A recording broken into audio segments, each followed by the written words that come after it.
ma pa ni pa ma ga ma pa sa ni pa ni pa ma ga ma ga sa ga ma pa ni pa ma pa ni pa ma ga ma pa sa ni pa ni pa ma ga ma ga sa ga ma rakatim rakatim rakacham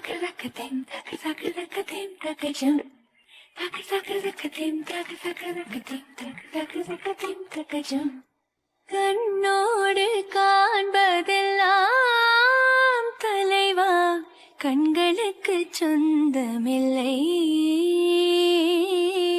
கண்களுக்கு சொந்தமில்லை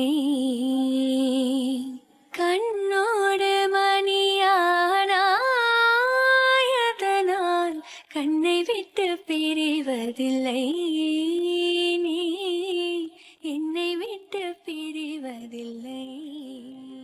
ചിലങ്കതൻ താളലയത്തിൽ എല്ലാം മറന്ന് മെയ്വഴക്കത്തോടെ താളാത്മകമായി ചുവടുവെച്ച് മുന്നേറവേ ഗാനഭംഗം വരുത്തി കാതിലായി ആ ശബ്ദം വന്ന് പതിഞ്ഞു. ശ്രാവണി, എവിടെ പോയി കിടക്കുവാടി നീ? ഓരുമ്പെട്ടോളെ ഇവിടെ വാടി എന്ന് കാതിൽ പതിവെ വേഗതയേറിയ ചൂടുകൾ പതിയെ നിശ്ചലമായതും കാൽപാദം അടുത്തുള്ള തിട്ടയിൽ എടുത്തു വെച്ച് കുനിഞ്ഞ് ഇരുകാലുകളിലുമായിട്ടുള്ള ചിലങ്ക അഴിച്ചെടുത്ത് കയ്യിലായി ഒതുക്കി പിടിച്ചുകൊണ്ട് തിരിഞ്ഞതും അരയോളം വളർന്നു നിൽക്കുന്ന കാർക്കൂന്തൽ ഉയർന്നു പൊങ്ങി ഊർന്നു വീണതും ആ മുഖം അനാവൃതമായി. ചുവപ്പിൽ സ്വർണ്ണ നിറത്തിലുള്ള ധാവണിയിൽ അവളൊരു അപ്സരസ് തന്നെയായിരുന്നു. ഒറ്റനോട്ടിൽ ദേവിയെപ്പോലെ തേജസ്സാർന്ന മുഖം. ശില്പിയാൽ പൂർണ്ണമാക്കപ്പെട്ട വെണ്ണക്കൽ ശില്പം പോലെ അവളുടെ ഭംഗി ജനാല വഴി അരിച്ചിറങ്ങുന്ന ആ നിലാവെളിച്ചത്തിൽ ഉദിച്ചു നിന്നു. ഇടതൂർന്ന് വളർന്ന കാർക്കൂന്തൽ കയ്യാൽ വകഞ്ഞു മുന്നിലേക്ക് ഇട്ടുകൊണ്ട് തിരിഞ്ഞിന്നവൾ വലതു കൈയാൽ ചിലങ്ക കയ്യിലൊതുക്കി മറുകൈയാൽ ധാവണിത്തുമ്പിൽ പിടിച്ച് ശബ്ദം വന്ന ദിക്കിലേക്ക് അകത്തളത്തിലെ നൃത്തശാലയിൽ നിന്നും ഇറങ്ങി ഓടി. കാൽപാദ ചൂടുകൾക്കനുസരിച്ച് മുത്തുകളാൽ നിറഞ്ഞ കാലിലായി ചുറ്റിപ്പിണഞ്ഞു കിടക്കുന്ന വെള്ളിക്കുലസിന്റെ താളം ആ ഇടനാഴിയിലൂടെ ഒഴുകിയിറങ്ങി. അകത്തളത്തിൽ നിന്ന് ഓടി അവൾ ഓടിച്ചെന്ന് ചിലങ്ക ചുവപ്പ് നിറത്തിലുള്ള പട്ടിൽ പൊതിഞ്ഞ് തിരിയിട്ട ഫോട്ടോ കുമ്പിൽ വെച്ച് ഫോട്ടോയിൽ നോക്കി ഒരു നിമിഷം കണ്ണടച്ചു നിന്നു. പിന്നെയും കാതിലാ ശബ്ദം മുഴങ്ങി, ഡി ശ്രാവണി എന്നുള്ള അലർച്ചയിൽ കണ്ണുകൾ വലിച്ചു തുറന്ന് അവൾ തിരിഞ്ഞോടി അടുക്കള വാതിൽക്ക് എത്തിയിരുന്നു. ആ നിമിഷം തന്നെ കയ്യിൽ തവിയും പിടിച്ചുകൊണ്ട് ഒരു സ്ത്രീ അവളിലേക്കായി തിരിഞ്ഞു നോക്കിക്കൊണ്ട് പറഞ്ഞു, ഓ വന്നോ കേട്ടില്ലമ്മ, വന്നു കേറിയില്ല, അപ്പോഴേക്ക് ആട്ടം തുടങ്ങി, നേരെ ഇരുട്ടി തുടങ്ങി. വന്നാലെങ്കിൽ ഒരു കൈ സഹായം, അതില്ല, തുള്ളാനല്ലേ അറിയൂ, അതിനകത്തായാലും നാട്ടുകാരുടെ നെഞ്ചിലായാലും. എന്റെ രാഘു വന്ന എന്താ പറയാ, ഈ താനതെറിച്ചവള്, നാട്ടുകാരുടെ വായ ഇങ്ങനെ അടയാ ഇങ്ങനെയൊന്നും ഉണ്ടാവുമ്പോ. രാഘു എന്ന് പറഞ്ഞപ്പോഴേക്കും നമ്മുടെ ശ്രാവണിക്ക് അടിമുടി എരിഞ്ഞു കയറി. ദേ ചിറ്റേ, ഒരു കാര്യം ഞാൻ പറഞ്ഞേക്കാം, നിങ്ങളുടെ ജയിലിൽ നിന്ന് വരുന്ന പൊന്നാങ്ങളെ രാഘു ഏബിനെ കണ്ടിട്ടാണ് ഈ തുള്ളലെങ്കിൽ അതവിടെ നിർത്തിക്കണം.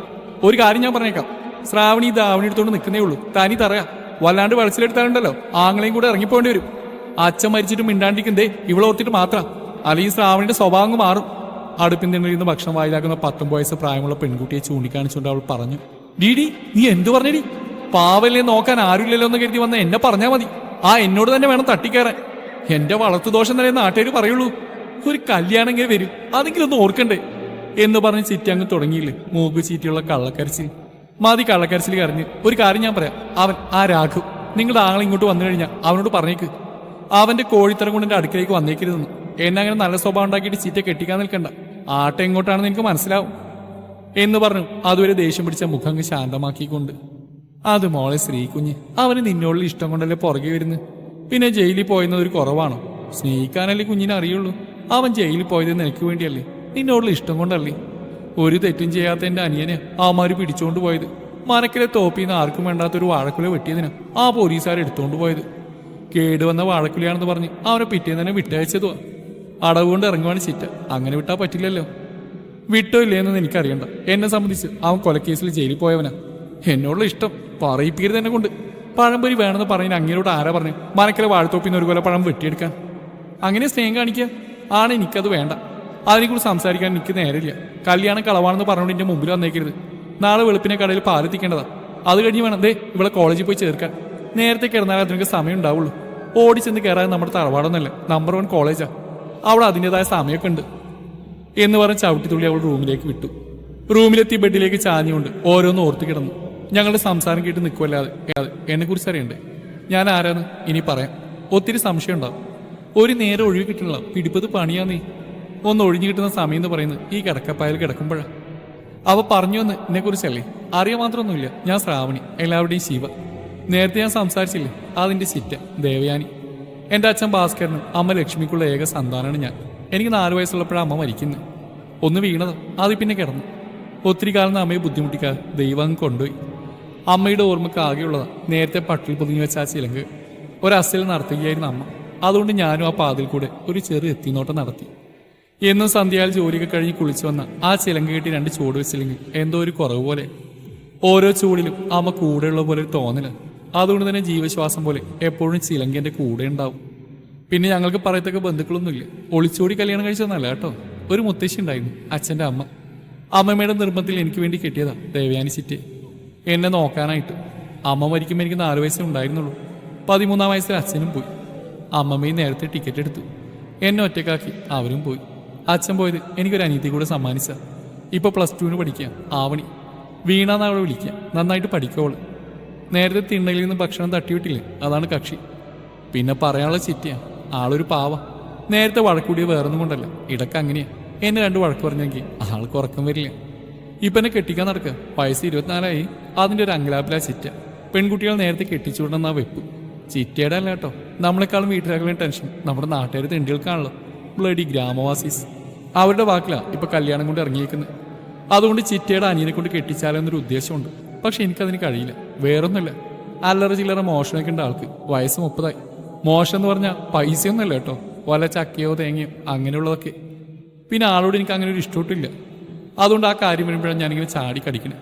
നാളെ രാഘവേട്ടൻ വരും ഇവിടെ ചിറ്റയ്ക്ക് കൂട്ടി നിൽക്കാൻ. കാരണം നാളെ വീണയുടെ കോളേജിൽ ചേരേണ്ട ദിവസമാണ്. അവളെയും കൊണ്ട് കുറച്ച് ദൂരെയുള്ള പട്ടണത്തിലേക്കൊന്ന് പോകണം. അവിടെയുള്ള കോളേജിൽ അഡ്മിഷൻ ശരിയാക്കിയിട്ടുണ്ട്. അവിടെ കൊണ്ടുപോയി ചേർക്കണം. കൂടാതെ എനിക്ക് ചെറിയൊരു ജോലി, അതും അന്വേഷിക്കണം. ഇവിടുന്ന് പാല് വിറ്റിട്ടുന്നതുകൊണ്ട് അവിടെ പഠിപ്പിന് എന്താവാനാ. അച്ഛൻ പോയ പിന്നെ എൻ്റെ പഠിപ്പ് +2 നിർത്തി. എനിക്ക് സ്ഥിരമായിട്ടൊരു ജോലി അവിടെ ചെന്ന് അന്വേഷിച്ച് വേണം കണ്ടെത്താൻ. ഇപ്പോൾ താൽക്കാലികമായിട്ടൊരു ഷോപ്പിൽ സെയിൽസുകളായി ജോലി കിട്ടിയിട്ടുണ്ട്. റെക്കമെൻഡ് ചെയ്യാൻ ആരുമില്ലായിട്ട് ആടിൽ കണ്ടുപിടിച്ചപ്പോൾ കിട്ടിയതാ. അവളുടെ പഠനവും എൻ്റെ ജോലിയെല്ലാം കണ്ടെത്തി ഒന്നേയും തുടങ്ങും. അച്ഛനുണ്ടാക്കി വെച്ച കുറച്ച് കടമുണ്ട്. അമ്മയുടെ കിടപ്പിലെ ചികിത്സക്കായി മേടിച്ച അതെല്ലാം വീട്ടുകയും വേണം. എന്തോ എല്ലാം ശരിയാവുമെന്ന് മനസ്സ് പറയുന്നുണ്ട്. നാളെ ഞങ്ങൾ പോയാൽ പിന്നെ ചിറ്റ തനിച്ചാവില്ലേ. അതാ രാവിച്ചേട്ടൻ വരുന്നു. ഞങ്ങൾ പോകുന്ന വിഷമം കൊണ്ടാണ് ചിറ്റ ഇങ്ങനെ വഴക്ക് പറഞ്ഞ ആളുടെ വിഷമം കുറക്കുന്നത്. കണ്ണുപൊട്ടുന്ന ചീത്ത പറയും സ്നേഹം കൊണ്ടേ. ഉറങ്ങിക്കഴിഞ്ഞ് അടുത്തിന് തലയിൽ തലോടിയിട്ട് കിടക്കും. ഒത്തിരി ഇഷ്ടമാണ് എന്നെ വീണേ.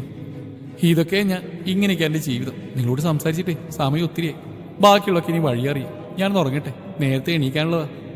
എൻ്റെ കൃഷ്ണ കാത്തോളണേ എന്ന് മനസ്സിൽ പ്രാർത്ഥിച്ചുകൊണ്ട് പതിയെ കണ്ണുകളടച്ച് ഉറക്കത്തിലേക്ക് വഴുതി വീണു. ഡാ നിർത്തടാ, നീ ഇത് എന്നാ ചെയ്യടാ എന്റെ കർത്താവേ. ഡാ ഡെവി, ഒന്ന് പതിയെ ഓടിക്കടാ, അല്ല ഇത് നിർത്ത്, ഞാൻ ഓടിക്കാം എന്ന് പറഞ്ഞ് ഡ്രൈവിംഗ് സീറ്റിലിരിക്കുന്ന ബ്ലാക്ക് ഹൂഡി ജാക്കറ്റ് ഇട്ടവന്റെ കയ്യിലായി പിടിച്ച് കത്തുന്ന കണ്ണാലെ അവൻ തിരികെ. ആ കൈകളിൽ നിന്ന് കൈ താനെ അഴിഞ്ഞു മാറിയിരുന്നു. ഡെവി എന്ന് ദയനീയമായി വിളിച്ചത് ഹൈവേയിലൂടെ കുതിച്ചു പായുന്ന ബ്ലാക്ക് കളർ ലംബോർഗിനി കാറിന് തൊട്ടുമുമ്പിലായി കുതിക്കുന്ന ബ്ലാക്ക് ബെൻസിനോട് ചേർന്ന് തൊട്ടിലെന്ന രീതിയിൽ കുതിച്ച് മുന്നേറി. ചെറു അകലത്തിലായി ഒരു ഇരമ്പലോടെ തിരിച്ചു നിർത്തി ആ കാറിന് മുമ്പിലായി മുഖാമുഖം വരത്തക്ക രീതിയിൽ കൊണ്ടുവന്നു.